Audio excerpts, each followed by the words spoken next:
स्वागत है आपका ग्रेजुएशन में। मैं हूं अंकित तिवारी और आज हम स्टार्ट करेंगे बीएससी का केमिस्ट्री का फर्स्ट यूनिट, समझिए। और फर्स्ट यूनिट है हमारे पास एटॉमिक स्ट्रक्चर, ठीक है। हाँ, तो देखो एटॉमिक स्ट्रक्चर में हमारे पास क्या क्या है। हमारे पास फर्स्ट है रिवाइज ऑफ बोहर मॉडल्स। तो यहाँ है आपके पास रिवाइज ऑफ बोहर मॉडल। तो बोहर मॉडल आपने पढ़ा कहाँ, यहाँ तो रिवाइज कर रहा है। अरे जाके देख लेना साइड पे, क्या है आपके पास टॉपिक है रिवाइज ऑफ बोहर मॉडल, समझिए। तो रिवाइज मतलब पहले कब पढ़ाया आपको हैं? अरे 12th में था बोहर मॉडल। बोहर मॉडल क्या 12th में तो सब कुछ था। 12th में आप लोग पढ़ के आए होंगे, हाइड्रोजन स्पेक्ट्रम पढ़ के आए होंगे, एब्जॉर्प्शन, एमिशन स्पेक्ट्रम, सब कुछ आप क्या बोहर मॉडल के सारे एप्लीकेशन सब पढ़ के आ रखे आप, है ना। तो हमने यहाँ पे रिवाइज करना है। इससे अब फिर मतलब ये वाले कॉन्सेप्ट आपको क्या आगे लगाने पड़ेंगे, जो जो अब आएंगे, हाइजेनबर्ग अनसर्टेनिटी प्रिंसिपल आएंगे, बहुत चीजें आएंगी जिसमें ये क्या ये बोहर मॉडल जो एटॉमिक मॉडल है आपको लगेगा, समझिए। इसके कॉन्सेप्ट लगेंगे। तो ये फर्स्ट टाइम की फर्स्ट यूनिट हम एटॉमिक स्ट्रक्चर स्टार्ट कर रहे हैं, ठीक है। तो आज मैं पहले ही वो बना के ला गया हूँ, ठीक है। नोट्स बना मैंने पहले ही वो बना दिया है, जो जो आप लोगों को एग्जाम में लिख के आना है।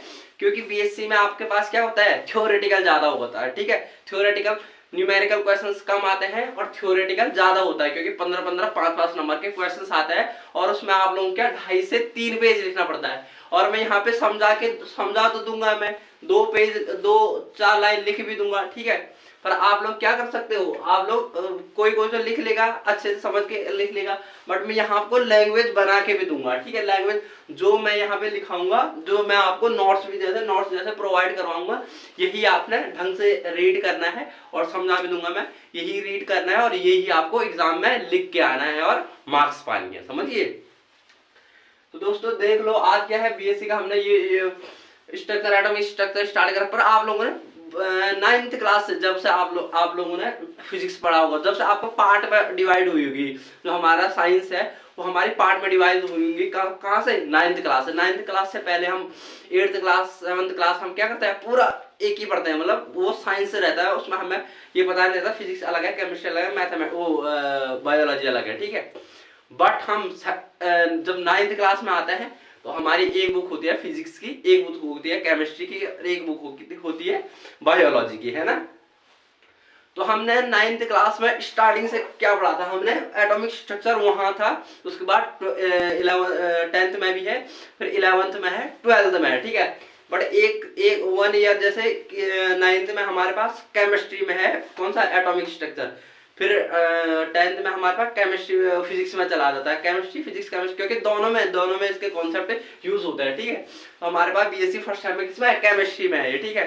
और हमारे पास बीएससी में ही बीएससी 5th या 4th या 5th सेम में आपके पास ये पढ़ने को मिलेगा, किसमें ये पढ़ने को मिलेगा आपको, फिजिक्स में, समझिए।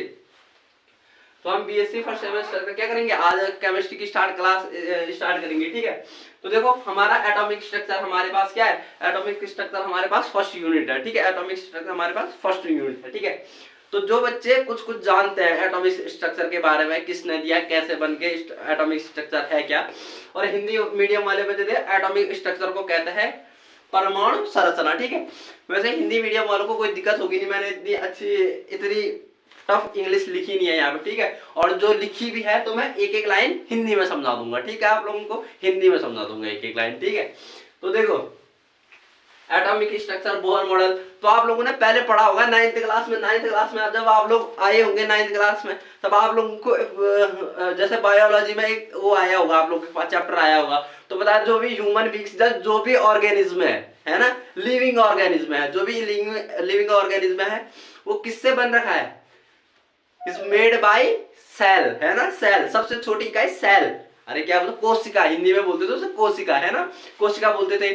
तो सबसे छोटी यूनिट क्या थी, कोशिका थी, जो लिविंग ऑर्गेनिज्म को मेड करना है, उसके रिपीटेशन से पूरा लिविंग ऑर्गेनिज्म, जैसे मैं हमारी ह्यूमन बॉडीज है तो ये किससे बन रखी, ये बन रखी रिपीटेशन ऑफ सेल्स। जैसे हमारे ट्रीज है तो रिपीटेशन ऑफ सेल से, सेल अलग अलग हो सकती है पर सबसे छोटी यूनिट कौन सी है, सेल है। वैसे हमें 9th क्लास में पता चला जो भी हमारे ऑब्जेक्ट है, जो भी हमारे वस्तुएं हैं, ठीक है, जो भी हमारी वस्तुएं हैं तो किससे बन रखी, वो रिपीटेशन से बन रखी एटम, समझिए, वो जैसे वहां सेल था फंडामेंटल यूनिट जिसके रिपीटिशन से हमारे वो बनते हैं, वैसे हमारे पास ऑब्जेक्ट बनते हैं किससे, वैसे हमारे पास केमिस्ट्री में आया ऑब्जेक्ट बनते हैं किसके रिपीटिशन से, ऑब्जेक्ट बनते हैं एटम के रिपीटिशन से, ठीक है, एटम के रिपीटिशन से। और ये बोला किसने, ये फर्स्ट वो आते थे, कौन से आते थे, फर्स्ट यहाँ पे लिख रहा हूं मैं, फिर मुझे यहाँ पे फिगर में बनाना है, ठीक है। तो फर्स्ट आते थे डॉल्टन, कौन से, डॉल्टन, जॉन डॉल्टन, ठीक है, फर्स्ट आते थे जॉन डॉल्टन। तो जॉन डॉल्टन ने क्या कहा, जॉन डॉल्टन ने कहा द फंडामेंटल यूनिट ऑफ किसकी, ऑब्जेक्ट इज क्या है, fundamental unit of particle is atom. तो उन्होंने कहा किसी भी फंडामेंटल यूनिट ऑफ पार्टिकल, कोई भी पार्टिकल्स हैं उनके क्या फंडामेंटल यूनिट क्या है, एटम है, समझिए, एटम है, एटम। तो इन्होंने क्या एटम कहा था फंडामेंटल यूनिट, तो इन्होंने कहा फंडामेंटल यूनिट ऑफ सब्सटेंस या ऑब्जेक्ट इज एटम, समझिए, ये क्या है, फंडामेंटल यूनिट है। फंडामेंटल यूनिट यानी इससे छोटा कुछ है ही नहीं, समझिए। इंडिविजुअल, उन्होंने कहा था एटम इज इंडिविजिबल, इंडिविजिबल यानी ये टूट ही नहीं सकता, ठीक है, ये टूट ही नहीं सकता, इससे मतलब एटम और छोटे टुकड़ों में टूट ही नहीं सकता, सबसे छोटा है जो भी सब्सटेंस, जैसे हमारी चेयर है, जैसे हमारे बोर्ड है, हमारा मार्कर है, हमारा फोन है, हमारे क्या है कैमराज है, ठीक है। तो इस सब किससे बन रखे, एटम से मिलके बन रखे, ठीक है, एटम से मिल, बोला किसने, डॉल्टन ने, किसने, डॉल्टन ने, डॉल्टन ने, समझिए, डॉल्टन ने बोला फर्स्ट। उसके बाद आए कौन, उसके बाद आए थॉमसन, कौन आए, थॉमसन आए, ठीक है। थॉमसन ने क्या बोला, थॉमसन आए, तो थॉमसन ने इनके थ्योरी को थोड़ा सा एक्सपेंड किया यानी इसमें थोड़ा ऐड किया। इन्होंने बताया क्योंकि डॉल्टन ने बताया था कि यार इंडिविजुअल है, मतलब ये टूट ही नहीं सकता, बट थॉमसन ने क्या किया, जे थॉमसन ने, आपको याद होगा जे थॉमसन ने क्या कहा था, इलेक्ट्रॉन की डिस्कवरी किसने करी थी, जे थॉमसन। तो देखो क्वेश्चन क्या है, इलेक्ट्रॉन की डिस्कवरी किसने करी थी, जे थॉमसन पे, यहीं पे लिख रहा हूं मैं, ठीक है, इलेक्ट्रॉन डिस्कवरी किसकी, जे थॉमसन ने, ठीक है, थॉमसन ने। तो इलेक्ट्रॉन की डिस्कवरी करी थी जे थॉमसन। तब तक क्या, जे थॉमसन के टाइम तक डॉल्टन की थ्योरी चलती थी कि जो भी हमारे सब्सटेंस है वो किसे इंडिविजुअल पार्टिकल है, जो एटम है, इससे छोटा कोई पार्टिकल नहीं है, उससे मिलकर बने। बट जे थॉमसन ने क्या, जे थॉमसन ने कौन सा वो किया, एक्सपेरिमेंट किया, जे थॉमसन ने किया कौन सा, कैथोड रे एक्सपेरिमेंट, है ना, याद होगा, जो कैथोड रे ट्यूब, एक जगह एनोड एक जगह कैथोड लगाया था। तो उन्होंने कौन से किया, उन्होंने क्या कैथोड रे ट्यूब, वो कैथोड रे एक्सपेरिमेंट, है ना। कैथोड रे एक्सपेरिमेंट से उनको पता चला कि एटम क्या है, एटम है, पर इसके अंदर क्या है, इसके अंदर नेगेटिव चार्ज पार्टिकल क्या है, डिस्ट्रीब्यूटेड है।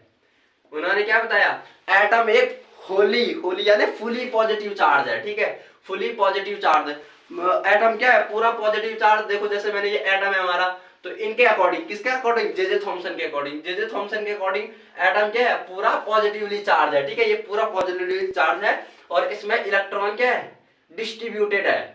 और कैसे डिस्ट्रीब्यूटेड है ये पता नहीं है, ठीक है, इलेक्ट्रॉन है डिस्ट्रीब्यूटेड।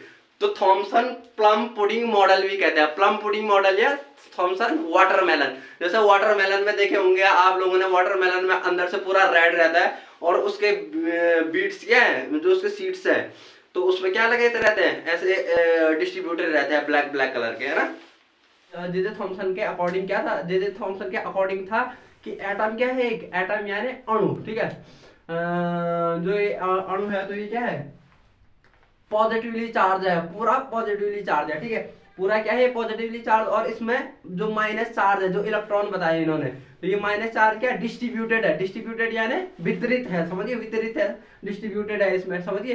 तो नेगेटिव उन्होंने बताया नहीं कहाँ पे है, ठीक है, इन्होंने बताया नहीं कि यहाँ पे है इलेक्ट्रॉन, यहाँ पे है, इन्होंने बताया कि डिस्ट्रीब्यूटेड है केवल, ठीक है, तो ये इन्होंने बताया। उसके बाद जे थॉमसन के बाद आते हैं हमारे रदरफोर्ड भाई साहब, हमारे आते हैं रदरफोर्ड, ठीक है, रदरफोर्ड मॉडल आता है। फर्स्ट आया डॉल्टन, उसके बाद आया थॉमसन, उसके बाद आता है रदरफोर्ड मॉडल, ठीक है। तो रदरफोर्ड क्या करते हैं, रदरफोर्ड भाई साहब बताते हैं कि इन्होंने इससे पहले रदरफोर्ड मॉडल में रदरफोर्ड वो करते हैं, एक्सपेरिमेंट करते हैं, इनका भी एक एक्सपेरिमेंट रहता है, इसे कहते हैं alpha particle experiment. Alpha particle experiment ये क्या करता है, गोल्ड फॉयल लेती है, पतली गोल्ड फॉयल, ठीक है, पतली गोल्ड फॉयल लेते हैं, उसमें क्या करता है, अल्फा पार्टिकल्स, अल्फा पार्टिकल क्या होते हैं, अल्फा पार्टिकल्स होते हैं हीलियम आयन, ठीक है, हीलियम 2 पॉजिटिव आयन होता है अल्फा पार्टिकल, ठीक है, अल्फा पार्टिकल क्या होता है, हीलियम 2 पॉजिटिव आयन को अल्फा पार्टिकल कहता है, समझ गई। तो जो हीलियम में से दो इलेक्ट्रॉन चले जाएं तो क्या बन जाता है, अल्फा पार्टिकल बन जाता है। ठीक है, तो इन्होंने एक गोल्ड फॉयल ली, गोल्ड फॉयल ने एक गोल्ड की क्या ली, एक पतली सी वो ली, फॉयल ली। ठीक है, तो उसमें इन्होंने अल्फा पार्टिकल की क्या करी, बम्बार्ड करवाई, यानी अल्फा पार्टिकल स्ट्राइक करवा रहे उस पर। तो अल्फा पार्टिकल पे कौन सा चार्ज, पॉजिटिव चार्ज। तो इन्होंने देखा कि मैक्सिमम अल्फा पार्टिकल तो सीधा सीधा निकल गए, क्या कर रहे, सीधा सीधा निकल गए। ठीक है, कैसे निकल गए, ये हमारा एटम था तो आधे से ज्यादा अल्फा पार्टिकल क्या निकल गए, 99% अल्फा पार्टिकल, 99% अल्फा पार्टिकल सीधे निकल गए। ठीक है, और कुछ अल्फा पार्टिकल क्या हो गए, किसी एंगल पे डिफ्लेक्ट हो गए, एंगल पे डिफ्लेक्ट हो गए यानी इस पे टकरा के डिफ्लेक्ट हो गए। तो इन्हें पता चला कि क्या, एटम के सेंटर में, बिल्कुल किसमें, सेंटर में बिल्कुल क्या है, एक पॉजिटिवली पार्टिकल है, पॉजिटिवली चीज है, कुछ क्या है, चीज, ऐसा पॉजिटिवली चीज है, वो कहाँ है, वो केवल सेंटर में। जबकि रदरफोर्ड ने कहा था पूरा ही वो क्या है, पूरा ही जो एटम है वो पॉजिटिवली है, बट इन्होंने कहा पूरा ही एटम पॉजिटिवली नहीं है, बीच में एकदम सेंटर में पॉजिटिव कुछ है, समझिए। और उसी पॉजिटिव कुछ का नाम इन्होंने बताया न्यूक्लियस है, क्या है, न्यूक्लियस है, समझिए क्या है, न्यूक्लियस है। तो रदरफोर्ड ने क्या बताया, रदरफोर्ड ने बताया कि एटम एक क्या है, स्फेरिकल है, और इसमें क्या, बीच में जो इसका सेंटर है, सेंटर में क्या है, पॉजिटिवली चार्ज है कुछ, उसे कहते हैं न्यूक्लियस। ठीक है, पॉजिटिवली चार्ज है जो केवल सेंटर में है। ठीक है, और इन्होंने ये भी बोला कि इलेक्ट्रॉन क्या कर रहे हैं, इलेक्ट्रॉन सिंपल डिस्ट्रीब्यूटेड नहीं है एक एक जगह पे, समझिए इसकी तरह, किसकी तरह, तरबूज की तरह। क्योंकि जो उन्होंने बताया था, जे थॉमसन ने बताया था, तो उन्होंने बताया जैसे हमारा वाटरमेलन है, वाटरमेलन या तरबूज है, तो तरबूज का पूरा अंदर रेड रहता है, बीच बीच में क्या जो उसके बीज होते हैं ब्लैक ब्लैक कलर के, ऐसे डिस्ट्रीब्यूटेड रहते हैं। तो इन्होंने कहा ऐसा नहीं है, किसने कहा, रदरफोर्ड ने कहा ऐसा नहीं है, रदरफोर्ड ने कहा जो इलेक्ट्रॉन है वो रिवॉल्व करता है अराउंड किसके अराउंड, इन्होंने कहा वो रिवॉल्व करता है अराउंड द न्यूक्लियस, समझिए जो उन्होंने प्लस ये जो पॉजिटिव चार्ज है बीच में, ठीक है, इसके अराउंड क्या करते हैं, ऐसा ऐसा करके अराउंड, इसके अराउंड क्या करते हैं, वो इसके अराउंड करते हैं रोटेट, मतलब और वो क्या करते हैं, रोटेट करते हैं, समझिए इसके अराउंड रोटेट करते हैं। तो देखो ये था हमारा एटम का पॉजिटिव चार्ज जिसे कहते हैं, उन्होंने बताया था, कितना, रदरफोर्ड ने बताया था, क्या, इन्होंने बताया था इसे न्यूक्लियस। तो जो इलेक्ट्रॉन है तो वे क्या करते हैं, ऑर्बिटल पाथ में, सर्कुलर पाथ में क्या करते हैं, रोटेट करते हैं, इन्होंने इतना बताया, समझिए इन्होंने बताया सर्कुलर पाथ में रोटेट करते हैं, पर इन्होंने ये नहीं बताया कि यहाँ पर करेंगे रोटेट, यहाँ पे करेंगे रोटेट, कब तक करेंगे रोटेट, ठीक है, आज करेंगे कल खत्म हो जाएंगे, कब तक करेंगे रोटेट, ये भी नहीं बताया इन्होंने, समझिए। उसके बाद फाइनली कौन आए, फाइनली आए बोहर मॉडल, बोहर भाई साहब, कौन आए, बोहर भाई साहब। तो इन्होंने क्या करा, अपना मॉडल दिया बोहर मॉडल्स, ठीक है। तो इनके अब देखो हम यहाँ पे बात करेंगे, पहले मैं इसे मिटा देता हूँ, तब आप लोग नोट्स में बनाते रहना मेरे साथ, जैसे जैसे मैं समझाऊं तो आप लोग भी लिखते रहना, ठीक है। अब जो हमारे पास है वो है बोहर मॉडल, ठीक है। बोहर, देखो आप लोगों को भी ऐसे ही हेडिंग डालनी है, पहले बोहर मॉडल इन 1913 नील्स बोहर, फुल नेम क्या है बोहर्स का, Niels Bohr propose atomic model, atomic model क्या इन्होंने प्रपोज किया। तो इनके क्या थे, पॉस्टुलेट थे यानी इनके कुछ वो अपने वो थे, समझिए इनके कुछ अपने स्टेटमेंट थे, पॉस्टुलेट थे। फर्स्ट देखो इनका पहला पॉस्टुलेट था, the electrons move in a definite circular path. जो इलेक्ट्रॉन है, कौन है इलेक्ट्रॉन, जो इलेक्ट्रॉन है हमने अभी बताया था, किन्होंने बताया था, इलेक्ट्रॉन ने बताया था, जे थॉमसन ने। तो देखो इतना तक हमारी कहानी चल गई थी कि ये हमारे एटम है, ये एटम के बीच में पॉजिटिवली चार्ज पार्टिकल है, और जो ये इलेक्ट्रॉन है, कौन सा इलेक्ट्रॉन, देखो ये है इलेक्ट्रॉन, है ना। तो देखो जो इलेक्ट्रॉन है देखो the electron move in a definite circular path around the nucleus. तो ये देखो जो इनका सर्कुलर पाथ है वो डेफिनेट है, ऐसा नहीं कभी यहाँ पे घूम रहे, कभी दूसरी जगह पे घूम जा रहे, कभी तीसरी जगह पे घूम जा रहे, सर्कुलर पाथ तो है इनका, पर डेफिनेट भी है। जैसे आप लोग क्या रहते हो, अपने ही घर में रहते हो, समझिए किसी दूसरे के घर में जाके नहीं रह सकते, तो इनका भी क्या है, एक अपना पाथ है, समझिए अपना पाथ है, इनका भी एक ही पाथ है, इनका समझिए एक ही पाथ है। तो देखो the electron move in a definite circular path, ठीक है, definite circular path around the nucleus, मतलब न्यूक्लियस के अराउंड इज कॉल्ड ऑर्बिट्स। और उस पाथ को जैसे आप लोग जहां रहते हैं उसे घर कहते हैं, तो इलेक्ट्रॉन जहां रिवॉल्व करता है उसे कहते हैं ऑर्बिट, क्या कहते हैं, देखो ऑर्बिट कहते हैं उसे, ठीक है। And electron in a given orbit it's energy does not change. तो देखो ये कह रहे हैं and electron is in a given orbit. तो जो इलेक्ट्रॉन है उन ऑर्बिट्स में does not change energy, does not change यानी वो अपनी एनर्जी को चेंज नहीं करता है। तो देखो जैसे आपके घर में है, तो आपके घर में आपको घर में रहने के लिए पैसे नहीं देने पड़ते हैं। जैसे किसी दूसरे होटल में चले जाते हो, वहां क्या देने पड़ते हैं, आपको पैसे देने पड़ते हैं। ऐसे ही इसके पैसे क्या है, इलेक्ट्रॉन के पास है कुछ एनर्जी, सम एनर्जी उनके पास, ठीक है।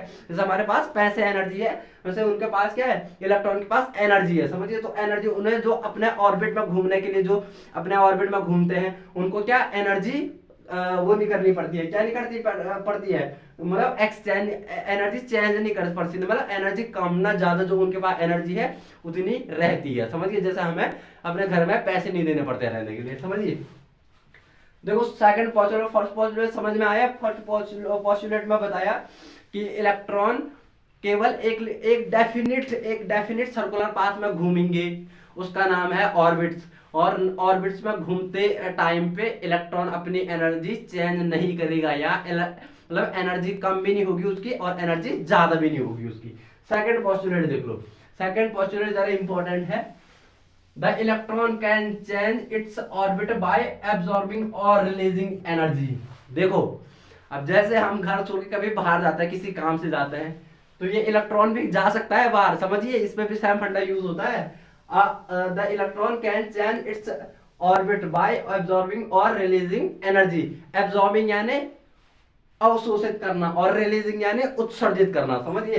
तो देखो जो इलेक्ट्रॉन है कैन चेंज यानी अपनी एनर्जी चेंज कर सकता है, या तो बाहर से वो एनर्जी ले क्या कर सकता है, वो अपनी एनर्जी अपनी ऑर्बिट चेंज कर सकता है। तो देखो जैसे एटम में एक ही ऑर्बिट थोड़े होंगी, एटम में है बहुत सारी ऑर्बिट। कितनी ऑर्बिट है, ये देखो पहली होती है के, सेकंड होती है एल, थर्ड होती है एम, है ना। तो ये देखो एल एम, लास्ट होती है एन। देखो दूसरे फर्स्ट जो के वाली ऑर्बिट्स है उसमें कितने इलेक्ट्रॉन रह सकते हैं, 2 इलेक्ट्रॉन रह सकते हैं। वैसे जो के एल वाली में है, इसमें कितने इलेक्ट्रॉन रह सकते हैं, 8 इलेक्ट्रॉन रह सकते हैं, है ना, 8 इलेक्ट्रॉन रह सकते हैं। उसके बाद 18 इलेक्ट्रॉन, है ना, उसके बाद 18 ऐसे 32 इलेक्ट्रॉन।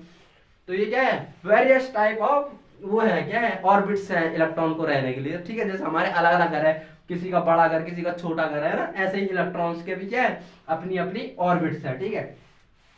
तो देखो ये कह रहा है, ये पोस्टुलेट कहता है कि the electron can change its orbits by absorbing और रिलीजिंग एनर्जी। अपनी ऑर्बिट्स को चेंज कर सकता है, मतलब जो के वाला है वो एल में जा सकता है, परहैप्स उसे क्या करना पड़ेगा, उसे या तो एनर्जी लेनी पड़ेगी या तो एनर्जी रिलीज करनी पड़ेगी, ठीक है। Releasing energy, N electron at lower energy initial state, मतलब पहले ये लोअर एनर्जी मैंने पहले अपने घर में था, अपने ऑर्बिट्स में था, तो इसकी एनर्जी कितनी थी, ई आई यानी इनिशियली एनर्जी, ई आई यानी इनिशियल यानी प्रारंभिक एनर्जी, प्रारंभिक एनर्जी यानी प्रारंभिक ऊर्जा, कुछ तो ऊर्जा होगी ना इसके पास, तो प्रारंभिक ऊर्जा can go to an higher energy state, यानी फिर उसने एब्जॉर्ब करी एनर्जी, यानी बाहर से एनर्जी एब्जॉर्ब करी, यानी अवशोषित करी बाहर से कहीं से, है ना। तो देखो बाहर से उसने एनर्जी अवशोषित करी, तो जो देखो इस वाले ऑर्बिट में था इलेक्ट्रॉन और इसको एनर्जी मिली, तो ये डांस करते करते किस वाली, ऊपर वाली एनर्जी ऑर्बिट में चला गया, है ना, ऊपर वाली ऑर्बिट में चला गया। तो ये थी लोअर एनर्जी लेवल, और जिसमें गया पहले जहां था उसे कहता है लोअर एनर्जी लेवल या इनिशियल स्टेट, और या ग्राउंड स्टेट भी कहते हैं उसे। और जहां जाएगा उसके बाद एक्साइटेड होके जहां जाएगा, और एक्साइटेड होके जहां जाएगा उसे कहते हैं हायर एनर्जी लेवल या हायर एनर्जी स्टेट या एक्साइटेड स्टेट, ठीक है। तो देखो जो एनर्जी, देखो जो एनर्जी, इससे जो इलेक्ट्रॉन है, देखो पहले इलेक्ट्रॉन की एनर्जी क्या थी, ई इनिशियल, फर्स्ट ऑर्बिट में जहां वो था घूम रहा था। अब वो जहां गया, देखो इसके ऊपर ही गया होगा, तो यहाँ हो गई ई फाइनल। तो देखो ये इलेक्ट्रॉन था, तो देखो इलेक्ट्रॉन को ई इनिशियल से ई फाइनल जाने में कितनी एनर्जी, जितनी उसने क्या करी, जितनी एनर्जी उसे चाहिए, क्योंकि वो एब्जॉर्ब करेगा ना, तो ई इक्वल टू देखो जितनी वो एब्जॉर्ब करेगा, तो एच म्यू क्या होता है, एच म्यू होती है फोटोन की, एक फोटोन की एनर्जी। अब फोटोन क्या होता है, फोटोन होता है जो लाइट है हमारे, तो लाइट जो आप लोगों ने पढ़ा होगा कि उसके किसके, आइंस्टीन के जो वो है, कौन सी आइंस्टीन की वो है, फोटो इलेक्ट्रिक इफेक्ट में वो बताया होगा कि आप लोग पढ़ा होगा 12th में, कि जो लाइट है, लाइट कैसे चलती है, light is a form of energy, जो किसके पैकेट के फोटोन में, एनर्जी के पैकेट के फॉर्म में प्रोसीड करती है ना, प्रोसीड करती है, चलती है एनर्जी के पैकेट के फॉर्म में। एनर्जी के पैकेट क्या है, पैकेट के फॉर्म में, छोटे छोटे पैकेट के फॉर्म में चलती है, तो उन्हीं को कहता है फोटोन, कहता है फोटोन। और उन फोटोन की एनर्जी होती है एच म्यू, म्यू यानी म्यू को कहता है फ्रीक्वेंसी, फ्रीक्वेंसी ठीक है, एच एफ प्लैंक कांस्टेंट ठीक है, ई यानी एनर्जी, तो E equal to H mu, जितनी उसने एब्जॉर्ब करी ये होगी E final minus E initial. E final यानी फाइनल जब वो ग्राउंड स्टेट से एक्साइटेड स्टेट में गया उसकी एनर्जी, माइनस जो इनिशियल उसकी एनर्जी थी, ये किसके इक्वल आएगी, ये आएगी एक फोटोन एच म्यू के इक्वल आएगी, समझिए। तो यहाँ पे ये बना देना आप लोग, एक वो अच्छे से मॉडल बना देना जब आप लोग इस पोस्टुलेट को लिखोगे। यहाँ पे इलेक्ट्रॉन वाला पोस्टुलेट वो मॉडल बना देना। यहाँ पे मेरे पास थोड़ा स्पेस की शॉर्टेज है, तो मैं यहाँ पे छोटा सा बनाऊंगा, ठीक है, छोटा सा बनाऊंगा। कैसा बनाऊंगा मैं, ये हमारा कोई एटम होगा, इसके बीच में क्या होता है, सेंटर में होता है न्यूक्लियस, है ना। तो देखो ये एक कोई ऑर्बिट्स बना लेना, ये देखो ये 3 ऑर्बिट्स बना लेना, और ये फर्स्ट होगी ई इनिशियल, एनर्जी ई इनिशियल यहाँ पे होगा इलेक्ट्रॉन, है ना। फिर ये जाएगा ई फाइनल में, ऊपर जाएगा, क्योंकि ये एनर्जी एब्जॉर्ब करेगा तो ऊपर ही तो जाएगा, तो यहाँ से कहा गया ये फाइनल में गया, तो E initial minus E final equal to H mu. तो ये वाला मॉडल आप इसके नीचे से बना सकते हो, ठीक है, अच्छा लगेगा, नंबर मिलेंगे। अब थर्ड है वेरी इंपॉर्टेंट, ठीक है, इसका यूज आपको बहुत जगह मिलेगा। अब जो भी हम हाइड्रोजन स्पेक्ट्रम पढ़ेंगे, जितने भी हम डेरिवेशन करेंगे, ये तो आपके सब जगह यूज होगा, ठीक है। देखो थर्ड क्या है, थर्ड है हमारे पास, तो देखो the angular momentum of an electron of mass ME. तो देखो ये एमई क्या है, ये एमई मी नहीं है, ये है इलेक्ट्रॉन का मास। किसका मास है ये, एमई इलेक्ट्रॉन का मास है। एम यानी मास, ई यानी इलेक्ट्रॉन का। तो देखो the angular momentum of an electron of mass ME moving in a circular orbits of radius R and velocity v is can integral multiple of h upon 2 pi. समझ में कुछ नहीं आया होगा, है ना। तो पहले हमें पता होना चाहिए एंगुलर मोमेंटम किसे बोलते हैं, ठीक है, क्या पता होना चाहिए, एंगुलर मोमेंटम किसे बोलते हैं। फिर हमें पता होना चाहिए h अपॉन 2 पाई है क्या चीज, है ना। तो इंटीग्रल मल्टीपल क्या है, ये तो आप लोगों को पता होगा, रेडियस क्या है। देखो मैं समझाता हूं आप लोगों को इंटीग्रल मल्टीपल किसे बोलते हैं, ठीक है। तो देखो जैसे इस वाली लाइन को मैं यहाँ पे से यहाँ पे तक क्या कर रहा हूँ, रफ कर रहा हूँ, ठीक है। देखो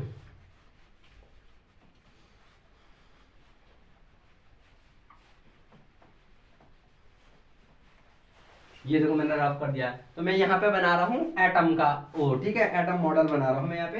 कैसा रहता है एटम, तो देखो बीच में आएगा सेंटर में न्यूक्लियस, है ना, उसके बाद के सेल, उसके बाद एल सेल, उसके बाद एम सेल, है ना, ऐसे ही सेल आती रहेंगी। तो देखो the angular momentum of an electron of mass M. तो देखो कोई इलेक्ट्रॉन है ई, है ना, इलेक्ट्रॉन, इसका मास कितना ले लिया हमने, एम ई मास है इसका, ठीक है। मास तो होगा ना इलेक्ट्रॉन का, कुछ मास कितना होता है इलेक्ट्रॉन का मास, अरे इलेक्ट्रॉन का मास कितना होता है, इलेक्ट्रॉन का मास होता है 9.1 इंटू 10⁻³ केजी। समझ गए कितना होता है, 9.1 इंटू 10⁻³ केजी, ध्यान रखोगे, ठीक है।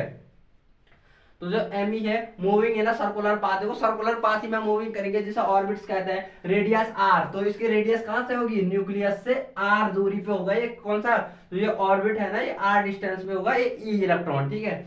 और इसकी वेलोसिटी जिससे ये घूम रहा, तो वो क्या है, वी। अरे इलेक्ट्रॉन रिवॉल्व करता है ना अराउंड द न्यूक्लियस, तो इसकी वेलोसिटी क्या है, वी है। तो एंगुलर मोमेंटम बोलते किसे है, एंगुलर मोमेंटम होता है mvr। वो होता है कि देखो एंगुलर मोमेंटम को डिनोट करते हैं एल से, किससे डिनोट करते हैं, एल से। तो एल होता है mvr। किसी भी जो सर्कुलर मोशन या रोटेटिंग मोशन में है बॉडी, तो उसका एंगुलर मोमेंटम होता है mvr, ठीक है। m यानी जो उसका मास होगा, v यानी जिस स्पीड से वो घूम रही होगी, और r यानी जितनी सेंटर से वो डिस्टेंस होगा उसके, क्योंकि सर्कुलर पाथ है ना, तो सेंटर तो होगा तभी तो सर्कुलर पाथ है, ठीक है।